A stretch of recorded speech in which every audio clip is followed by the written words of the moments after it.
chapter 5. After the Philistines had captured the ark of God, they took it from Ebenezer to Ashdod. Then they carried the ark into Dagon's temple and set it beside Dagon.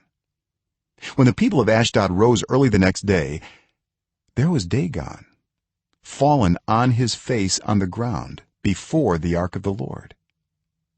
They took Dagon and put him back in his place. But the following morning when they rose, there was Dagon, fallen on his face on the ground before the ark of the Lord. His head and hands had been broken off and were lying on the threshold. Only his body remained. That is why to this day neither the priests of Dagon nor any others who entered Dagon's temple at Ashdod step on the threshold. The Lord's hand was heavy on the people of Ashdod and its vicinity.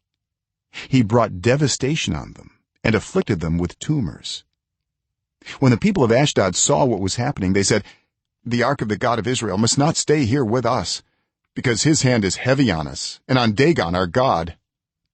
So they called together all the rulers of the Philistines and asked them, "What shall we do with the ark of the God of Israel?" They answered, "Have the ark of the God of Israel moved to Gath." So they moved the ark of the God of Israel.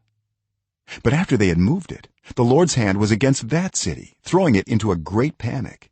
He afflicted the people of the city, both young and old, with an outbreak of tumors. So they sent the ark of God to Ekron. As the ark of God was entering Ekron, the people of Ekron cried out, "They have brought the ark of the God of Israel around to us to kill us and our people."